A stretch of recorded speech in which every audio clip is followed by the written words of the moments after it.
வந்துட்டாங்க சம்பந்தி. டாக்டர், என் மருமகளுக்கு எப்படி இருக்கு? நம்பிக்கையா ஏதாவது சொல்லுங்க. பெருசா நம்பிக்கை கொடுக்க ஒண்ணும் இல்ல. ஆனா ஒரு சின்ன இம்ப்ரூவ்மெண்ட் இருக்கு. முன்னாடி அவங்க பிபி லோவா இருந்தது இல்லைங்களா, இப்ப அது நார்மலுக்கு வந்திருக்கு. பிபி டவுன் ஆகாம இருக்கிறதே ஒரு நல்ல விஷயம்தான். இப்போதைக்கு இருக்கிற ஒரே நம்பிக்கை இதுதான். பாத்துக்கோங்க சம்பந்தி. நம்ம பிரார்த்தனை தெய்வத்துக்கு கேட்டுச்சு போல. நம்ம சத்யாவுக்கு கருணை காட்டிடுச்சு. அத்தை, அது சின்ன இம்ப்ரூவ்மெண்ட் தான். அது இல்ல மாப்பிள்ள, என் பொண்ணு மேல எனக்கு நம்பிக்கை இருக்கு. ஒரு சின்ன நூல் கிடைச்சா கூட அதை பிடிச்சிட்டு அவன் மேல வந்துருவா. உள்ள டெங்கு காய்ச்சல் எதிர்த்து போராடிட்டு இருக்கா. இப்படியே தொடர்ந்து போராடி என் மக ஜெயிச்சு வந்துருவாங்கிற நம்பிக்கை எனக்கு இருக்கு. உங்க நம்பிக்கை பலிக்கட்டு சம்பந்தி. சத்யா தேறி வந்தாதான் ஜெய்ஹிந்த் விலாஸ்கே களை வரும். சத்யா இல்லாத அந்த வீடு விளக்கு இல்லாத கோயில் மாதிரி. டேய், யாரா போன்ல? பிரகாஷ் தான் ஃபோன் பண்றானா? பேசுடா. ஹலோ ஹலோ குமார், சத்யாக்கு இப்ப எப்படிடா இருக்கு? டேய், டாக்டர் இப்பதான் வந்து நல்ல செய்தி சொல்லிட்டு போறாங்கடா. சத்யாக்கு இப்ப பிபி நார்மல் ஆயிடுச்சுன்னு சொன்னாங்கடா. சத்யாக்கு பிபி நார்மல் ஆயிடுச்சா? பரவாயில்லையே, ரொம்ப கவலைப்பட்டு இருந்தியப்பா. சத்யாவுக்கு பிபி நார்மல் ஆயிடுச்சா? அப்படியே ஒண்ணு ஒண்ணா சரியாயிரும். சத்யா வீரமான பொண்ணுப்பா. டெங்கு காய்ச்சலோட சண்டை போட்டு ஜெயிச்சு மேல வருவா பாரு. ஆமாண்டா, எங்களுக்கும் இப்ப நம்பிக்கை வந்துருச்சு. சத்யா போயிடுச்சிருவா. நீ தைரியமா இரு. இப்ப எல்லாரும் ஹாஸ்பிட்டல்ல சத்யா பக்கத்துலயே தானே இருக்கோம். சந்தோஷம்டா, எனக்கு இங்க வந்த வேலை முடிஞ்சது. அத சொல்லுப்பா முதல்ல. என்னது முடிஞ்சதா? என்னடா சொல்ற? நம்பிக்கை கண்டுபிடிச்சிட்டீங்களா? ஆமாண்டா, ஆனா நம்பிக்கை உயிரோட கண்டுபிடிக்க முடியல. அவனை நாங்க காப்பாத்தின உடனே யாரோ அவனை சுட்டுட்டாங்க. யாரோ என்ன யாரோ? எல்லாம் அந்த காயத்ரி தான் நம்பியை சுட்டுருப்பா. அவளை பிடிச்சா எல்லாம் உண்மையை தெரிஞ்சு போயிடும். அவ சிக்கலடா, எங்க இருக்கான்னு தெரியல. ஆனா இப்போதைக்கு நமக்கு நிம்மதி. இதுக்கு முன்னாடி கிடைச்சது நம்பியோட பணம் இல்லைன்னு உறுதியாயிடுச்சுல்ல. இனிமே சத்யா ஜெயில இருக்க தேவையில்லை. அப்பா, இப்பதான் ரொம்ப நல்ல செய்தி சொல்றடா. ஏப்பா, அவன் என்ன சொன்னா? அம்மா, நம்பியை பிடிச்சிட்டாங்களாமா. பிடிச்சதும் யாரும் அவனை அங்கேயே வச்சு சுட்டுட்டாங்களாமா. பணமா கிடைச்சாலும் நம்பி இது நாள் வரைக்கும் உயிரோட தான் இருந்தான்னு தெரிய வந்துருச்சுல்ல. இனி சத்யா மேல கேஸே கிடையாதுமா. கேரளா போலீஸ் எல்லா தகவலையும் அப்பவே தமிழ்நாடு போலீஸ் கிட்ட சொல்லிட்டாங்க. நாங்க இங்க ஜிஹெச் மார்ச்சரில தான் இருக்கோம். பரவாயில்லடா, எல்லா சந்தோஷமும் ஒரே நாள்ல நடக்கணும். நம்மளுக்கு விதி இருக்கு போல இருக்கு. இனிமே கவலையே இல்ல. ஆமாண்டா. பிரகாஷ், சரிடா, நான் உங்ககிட்ட அப்புறம் பேசுறேன். வரேன் சார். சார், இந்த காயத்ரி நம்ம எல்லாம் இப்படி ஆட்டி வச்சுட்டாளே, அந்த நம்பிதான் பாவம். அவனை அவளே சுட்டிருப்பாளோ? அவ சுடலைனாலும் அவ சொல்லிதான் யாராவது சுட்டிருப்பாங்க அத்தை. நீங்க வேணா பாருங்க, இதையும் செஞ்சது அந்த காயத்ரி தானே பிரகாஷ் கண்டிப்பா நிரூபிக்க தான் போறாரு. எது எப்படியோ என் பொண்ணு கேஸ்ல இருந்து வெளியே வந்துட்டா. இந்த வியாதியில இருந்து வெளியில வந்துட்டான்னா திருப்பதி ஏழுமலையானுக்கு நான் காணிக்கை செலுத்திடுவேன். அம்மா, காணிக்கையை தயாரா எடுத்து வைங்க. நிச்சயம் கடவுள் புண்ணியத்துல சத்யா பழிச்சு எழுந்து வரதான் போறா. சரி திலகா. வணக்கம் சார். சத்யாவோட ரிலேட்டிவ்ஸ் எங்க இருக்காங்க? அங்க இருக்காங்க சார். சத்யாவோட ரிலேட்டிவ்? ஆமா சார், நாங்க தான். கேரளா போலீஸ் கிட்ட இருந்து எங்களுக்கு தகவல் பாஸ் பண்ணிருக்காங்க. நம்பி கேரளால கிடைச்சிட்டாராம். ஆமா சார், என் தம்பி இப்பதான் ஃபோன் பண்ணி சொன்னான். செத்தது நம்பி இல்ல, இங்க எங்களுக்கு கிடைச்சது வேற யாரோ ஒருத்தரோட பாடி தான். சார், அததானே ஆரம்பத்துல நாங்க சொல்லிட்டு இருக்கோம் சார். சாரி சார், நம்பி கிடைச்சதுனால இனிமே சத்யா மேல எந்த விதமான கேஸும் இல்ல. ஃபார்மாலிட்டிஸ்லாம் முடிச்சுட்டு நீங்க இமிடியேட்டா உங்களை வீட்டுக்கு கூட்டிட்டு போலாம். சார், ரொம்ப நன்றி சார். தப்பே பண்ணாதவங்களும் நீங்க பிடிச்சி ஜெயில போட்டீங்க. இல்லாத சித்திரவாதம் எல்லாம் அவங்க அனுப்பிச்சிருக்காங்க. இப்போ டெங்கு காய்ச்சல் வந்து சாக போலக்க அவங்க கிடக்குறாங்க. இப்போ கூலா வந்துட்டு தப்பு பண்ணிட்டோம் சாரி சார்னு சொல்றீங்க. நல்லா இருக்கு சார் உங்க விசாரணை. என்ன சார் பண்றது? கிடைச்ச எவிடன்ஸை வச்சு தான் நாங்க கேஸை ஃப்ரேம் பண்ண முடியும். எனவே மேடம் கண்ணு முழிச்சா சொல்லுங்க, ஒரு சின்ன ஸ்டேட்மெண்ட் வாங்க வேண்டியிருக்கு. கட்டாயமா சொல்றேன் சார். உங்ககிட்ட நாங்க ஒரு சின்ன விசாரணை பண்ண வேண்டியிருக்கு சார். என்கிட்டயா? ஆமா சார். எதுக்கு சார்? கொலைக்கேஸ்ல இருந்து சத்யா இப்ப வெளியே வந்துட்டா அடுத்தது மேல பழி போடலாம்னு பாக்குறீங்களா சார்? அதுக்கு இல்ல சார், இந்த கேஸ்ல உங்களுக்கு எதிராக யார் யார் செயல்படுறாங்கன்னு நாங்க தெரிஞ்சுக்கணும். உங்க 2 பேர்ல யாராவது எங்க கூட வந்தீங்கன்னா நல்லா சார். அது இங்கே விசாரிக்கலாம்ல சார்? சார், எங்களுக்கு வேற யார் மேலயும் டவுட் இல்ல. அந்த காயத்ரி வந்தா சார் டவுட். ராஜு, சும்மா இருடா.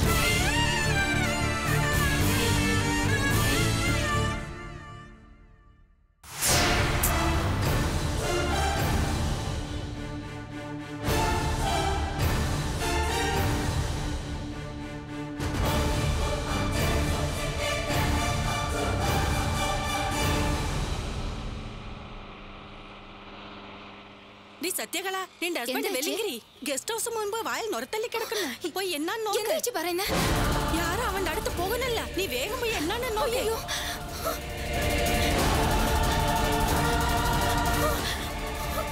ஐயோ என்னையாச்சு என்னையாச்சு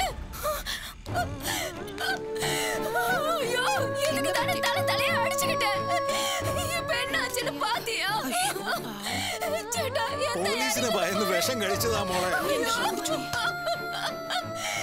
ஏயா இப்படி பண்ண செஞ்ச தப்புக்கு தண்டனை அனுபவிச்சா என்னையா தப்பு போலீஸ்ல போய் நீயா உண்மையை சொல்லிருந்தா தண்டனை கம்மியா கிடைச்சிருக்குமேயா இப்படி நானாதியா விட்டுட்டு போயிட்டியா ஏயா இப்படி பண்ண ஏன் இப்படி பண்ண ஐயோ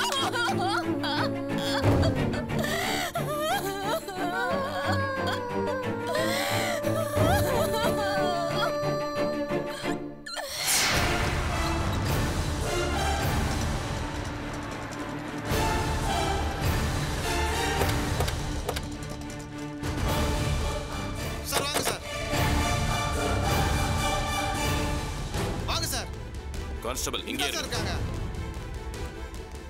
வாங்க சார்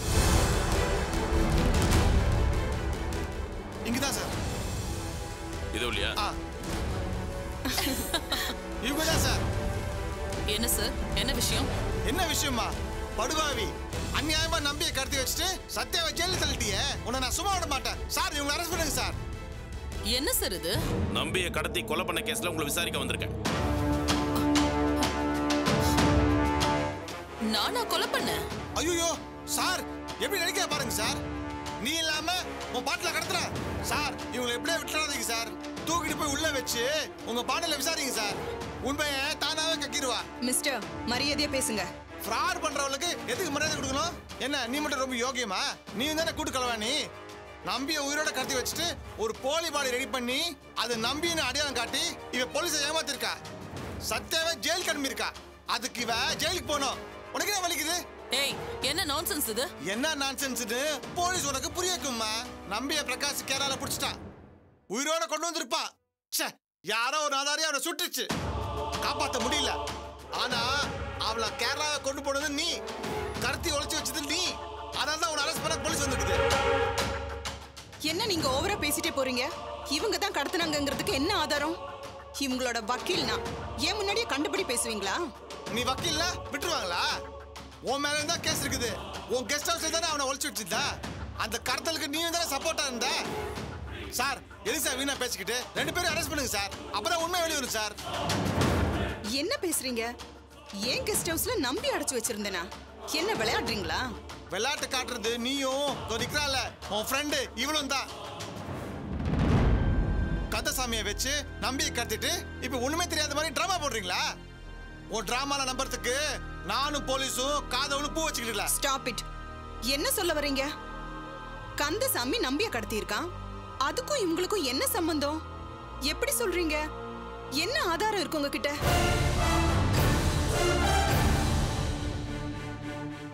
அந்த கந்தசாமிக்கும் நம்பிக்கும் என்ன பிரச்சனையோ என்ன பகையோ அவன் கடத்தினதுக்கு நாங்க எப்படி சார் பொறுப்பாக முடியும் என்னமோ இவங்க சொல்லிதான் எல்லாம் நடந்த மாதிரி பேசுறீங்க இவங்க தான் அதை செய்ய சொன்னாங்கிறதுக்கு ஆதாரம் இருந்தா காட்டுங்க அப்புறம் இவங்களை அரெஸ்ட் பண்ணி கூட்டிட்டு போங்க சார் இவ பேச்ச நம்பாதீங்க சார் இவ போய் சொல்றா சார் எல்லாத்துக்கு காரணம் இந்த காயத்ரி தான் சார் முதல்ல இவளை அரெஸ்ட் பண்ணுங்க சார் என்ன மீறி இவங்களை அரெஸ்ட் பண்ணிடுவீங்களா என்ன நினைச்சிட்டு இருக்கீங்க இது என்ன ஜனநாயக நாடா இல்ல உங்க இஷ்டத்துக்கு ஆடுறதுக்கு இது என்ன உங்க நாடா எவனோ நம்பிய கடத்துவானா உடனே இவங்க மேல பாய்வாங்களாம் என்ன சார் உங்க நியாயம் அவரை கடத்த இவங்களுக்கு தான் மோட்டிவ் இருக்கு மேடம் அவரை கடத்துறதுக்கு இவரு கூட தான் மோட்டிவ் இருக்குன்னு நான் சொல்லுவேன் அதை வச்சு இவரை அரெஸ்ட் பண்ணிடுவீங்களா சார் உங்களை கன்ஃபியூஸ் பண்ண பாக்குறேன் சார் முதல்ல இவங்களை அரெஸ்ட் பண்ணி உள்ள தூக்கி போடுங்க சார் அப்பதான் உண்மையில வெளியே வரும் சார் கை வச்சா நடக்கிறதே வேற ஆதாரம் இல்லாம இங்க வந்து அத்துமீறி பேசுறதே சட்டப்படி குற்றம் இதுல அரெஸ்ட் வேற பண்ணுவீங்களா அப்போ செத்தது நம்பி இல்லையா கந்தசாமி தான் அவரை கடத்தி வச்சிருந்தானா ஐயோ சார் எப்படி பேசுற பாருங்க சார் எல்லாம் நடிப்பு சார் நான் எதுக்கு சார் நடிக்கணும் நம்பிதான் எனக்கு இருந்த ஒரே ஒரு ஆதரவு அவர் விஷயத்துல நான் எதுக்கு நடிக்கணும் அந்த கந்தசாமியை அவ்வளவு நம்பினனே நல்ல சம்பளம் கொடுத்து நல்ல வேலையில தானே வச்சிருந்தேன். அவனா இப்படி பண்ணா? என்ன சார், நீங்க உண்மையை தான் சொல்றீங்களா? ஆமா மேடம். எதுக்காக இப்படி பண்ணா? சோறு போட்ட முதலாளியவே கடத்திட்டு போறதுக்கு அவனுக்கு மனசு எப்படி சார் வந்துச்சு? கடத்திட்டு போனதோட நிக்காம கொலை வேற பண்ணிட்டானா? ஐயோ சார், இவளை நம்பாதீங்க சார், நடிச்சு கொட்டுறா. இவ இப்போ வரைக்கும் எங்க போயிட்டு வந்தான்னு கேளுங்க சார். ஆபீஸ்லயும் இல்ல, வீடும் பூட்டி கிடந்தது. இதெல்லாம் உங்களுக்கு தெரியல சார். எங்க மேடம் போயிருந்தீங்க? என்ன சார் இது? நான் ஒரு பிசினஸ் உமன், எனக்கு 1000 வேலை இருக்கும். எங்க போனுங்கிற டீடைல்ஸ் எல்லாம் நான் உங்களுக்கு எதுக்கு சொல்லணும்? கேள்வி கேட்கறது போலீஸ், அதுக்கு நீ பதில் சொல்லியே ஆகணும். பதில் தானே சொல்றேன். வினோ, அந்த டிக்கெட்ஸ் எடுத்துட்டு வா. எனக்கு கோயம்புத்தூர்ல ஒரு பிசினஸ் மீட்டிங்.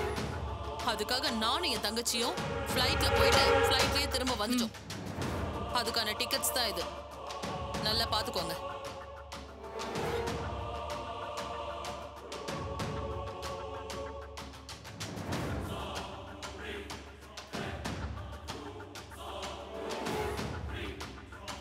சார், இதுவும் டூப்ளிகேட்னு கிளப்பி விட்டுறாதீங்க. ஃப்ளைட் கம்பெனி கிட்டயே செக் பண்ணிக்கலாம், போர்டிங் செக் பண்ணிக்கலாம், ஏர்போர்ட்ல சிசிடிவி கேமரால கூட செக் பண்ணிக்கலாம். கோயம்புத்தூருக்கு தான் போகணுங்கிறதுக்கு எல்லா ஆதாரமும் இருக்கு. என் கிளைண்ட் சமூகத்துல பெரிய அந்தஸ்துல இருக்கிறவங்க. இவங்கள ஒரு அப்டக்ஷனோட சம்பந்தப்படுத்தி பேசுறது அவமானமா இருக்கு. இவங்க ஆதாரத்தோட அலிபி காட்டியிருக்காங்க. இதுக்கு மேல ஏதாவது பேசினா நல்லா இருக்காது. சார், ஏதோ திருத்தம் பண்ணி பொய் ஆதாரம் ரெடி பண்ணிருக்காங்க சார். சார், இதெல்லாம் பொய் சார். இது அத்தனையும் நடிப்பு சார். அரெஸ்ட் பண்ணி விசாரிச்சா எல்லா உண்மையும் வெளியே வந்துடும் சார். எஸ்ஐ சார், அரெஸ்ட்னு சொல்றதே பெரிய தப்பு. மரியாதையா வெளியில போயிடுங்க. இப்ப இவங்களை ஒண்ணும் பண்ண முடியாது சார். கந்தசாமி இவங்க தான் ஆட்டி வச்சாங்கிறதுக்கு ஆதாரம் இருந்தா தான் இவங்களை அரெஸ்ட் பண்ண முடியும். ஆதாரத்தோட வருவோம்.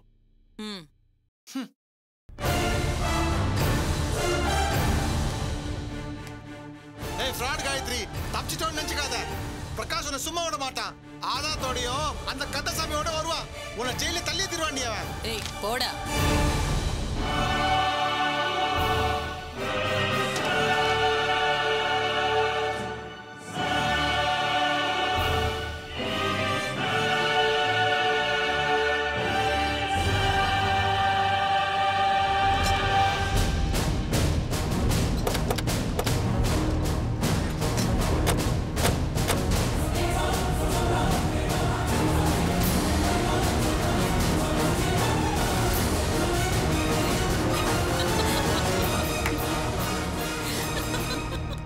அந்த கந்தசாமி எங்க இருக்கான், என்ன ஏதுங்கிற தகவலே இல்ல. அவன் மாட்டினான்னா நமக்கு தான் ஆபத்து. அது தெரியாம சிரிச்சிட்டு இருக்க. கந்தசாமி தானே? அவன் எங்க இருப்பான்னு நினைக்கிற? அவன் செஞ்ச தப்புக்கெல்லாம் பரலோகத்துல தான் இருப்பான்னு நினைக்கிறேன். என்ன சொல்ற? அந்த கந்தசாமிக்கும் அவன் கூட போன அடியாளுக்கும் நீச்சலே தெரியாது. போலீஸ்க்கு பயந்து தண்ணியில குதிச்சுட்டானுங்க. அது ரொம்ப ஆழம். அதுக்குள்ள விழுந்த அவங்களால பொழைக்கவே முடியாது. நீ கவலையே படாத, இந்நேரம் அவனுங்க பரலோகம் போயிருப்பானுங்க. எல்லாம் பிளான் பண்ணி தான் பண்றேன்லேக்கா. அது மட்டும் இல்ல, கந்தசாமி அவன் பொண்டாட்டிக்கு போன் பண்ண வேண்டான்னு சொல்லி வச்சதும் ஒரு காரணமா தான். அவன் எங்க போறான், என்ன பண்றான்னு அந்த ஓட்ட வாய் பொம்பளைக்கு தெரிஞ்சிடக்கூடாதுன்னு தான் பயமுறுத்தி போன் பண்ண வேண்டான்னு சொல்லி வச்சேன். அவனும் போன் பண்ணல. சோ அந்த வழியிலயும் நாம சேஃப் தான்.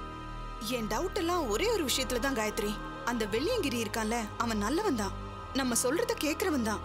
ஆனா அவன் பொண்டாட்டி சத்யகலா இருக்கால, அவளை நம்பவே முடியாது.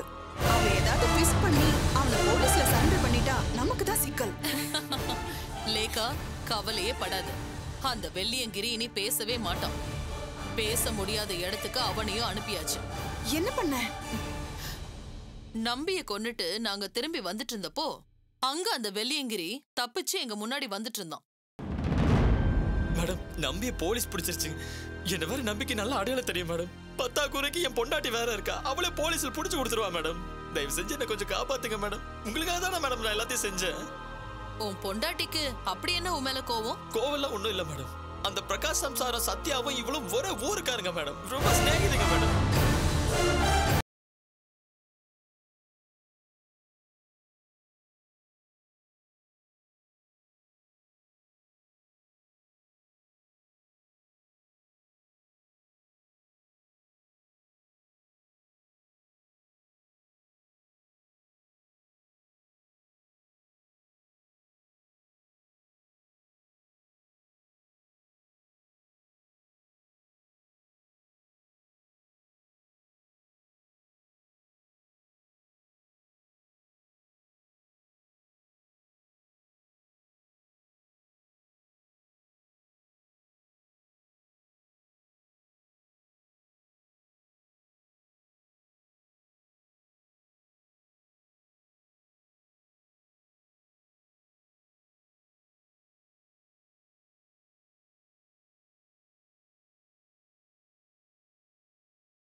சமாளிக்க முடியாதா? அது கொஞ்சம் கொஞ்சமா பேசி சமாளிச்சிருவேன் மேடம். அப்புறம் என்ன, நீ பாட்டுக்கு சந்தோஷமா இரு. சரிங்க மேடம். இப்பதான் எனக்கு கொஞ்சம் நிம்மதியா இருக்கு மேடம். இனிமே எனக்கு பயமே இல்ல மேடம். நான் இருக்கிறப்போ உனக்கு என்ன பயம்? இந்த நீயே எடுத்து பாரு. லேகா உன்னை பத்தி நிறைய சொல்லிருக்கா. உன்னை சும்மா அனுப்ப முடியுமா? செஞ்ச வேலைக்கு ஏற்கனவே உனக்கு பணம் கொடுத்தாச்சு. இது போனஸ், ஃபாரின் சரக்கு, வெச்சுக்கோ. ரொம்ப தேங்க்ஸ் மேடம். இதுக்கு முன்னாடி இதை பாத்திருக்கியா? ரொம்ப பயமா இருக்குன்னு சொன்னல, ஃபுல்லா குடி, எல்லா பயமும் தெளிஞ்சிரும். Thanks madam. ஏய், எங்க போற? இப்பவே குடி, உன் நடுக்கும் கொஞ்சம் குறையும்ல. இல்லைங்க மேடம், அது வந்து உங்க முன்னாடி.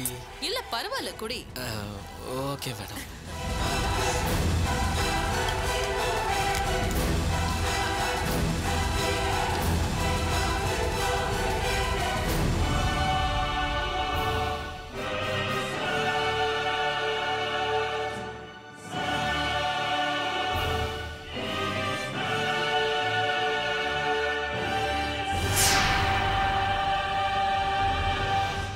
போதை தெளிஞ்சு அவன் பேச ஆரம்பிச்சிட்டா எல்லா உண்மையும் வெளியே வந்துதான் ஆகும். அவனுக்கு போதை தெளிஞ்சாதானே? என்ன சொல்ற? அவனுக்கு கொடுத்த விஸ்கில விஷத்தை கலந்துட்டேன். அங்கேயே இருந்து அவன் குடிக்கிறத பார்த்துட்டு தான் நான் கிளம்பினேன். அவன் குடிச்ச 10 மினிட்ஸ்ல விஷ வேலையை காட்டியிருக்கோம். அவன் செத்து போயிருப்பான். போலீஸ்க்கு பயந்து சரக்குல விஷத்தை கலந்து குடிச்சிட்டான், சூசைட் பண்ணிக்கிட்டான்னு இந்நேரம் நியூஸ் ஸ்ப்ரெட் ஆயிருக்கும். அவனோட வைஃப் கூட அதைத்தான் நம்பி இருப்பா. வெள்ளையங்கிரி மாதிரி ஆளுங்கெல்லாம் நமக்கு யூஸ் அண்ட் த்ரோ கப்பு மாதிரி தான். அதோட உபயோகம் முடிஞ்சதும் அது குப்பை தொட்டிக்கு தான் போகணும். சவக்குழிக்கு போக வேண்டியதான்னு சொன்னேன். பிரமாதம் காயத்ரி, ஒரு விஷயத்தையும் விடாம எல்லா சைடையும் அடைச்சு வச்சுட்டு தான் வர. உண்மையிலே நீ ரொம்ப பெரிய ஆள்தான். என்ன ஒண்ணு, இத வச்சு அந்த சத்யாவை நாராக்கி தொங்க விடலான்னு பிளான் பண்ணிருந்தேன். அதான் சொதப்பிடுச்சு. எப்படியும் சத்யா ஜெயில இருந்து வெளியில வந்துருவா. நம்பி இருந்தானே பரதேசி, அந்த ஜெய்ஹிந்த் விலாஸ் பத்திரம் எங்க இருக்குன்னு சொல்லி இருந்தா அதுவும் நம்ம கைக்கு வந்திருக்கும். அதான் மிஸ் ஆயி போச்சு. கவலைப்படாதக்கா, உன் திறமையை பத்தி எனக்கு நல்லாவே தெரியும். அந்த நம்பியோட உதவி இல்லாம டாக்குமெண்ட்டை உன்னால மீட்க முடியும். நம்புக்கா. பாப்போம். அதுவும் நடந்துட்டா அந்த குடும்பத்தை தரையோட தரையா எறும்ப தேய்க்கிற மாதிரி தேய்ச்சு அடையாளமே இல்லாம பண்ணிடலாம்.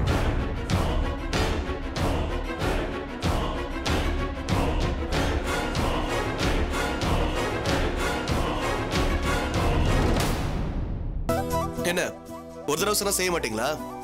இதோ இந்த சப்ஸ்கிரைப் பட்டனை பிரஸ் பண்ணுங்க, நாங்களே உங்களை தேடி வரோம்.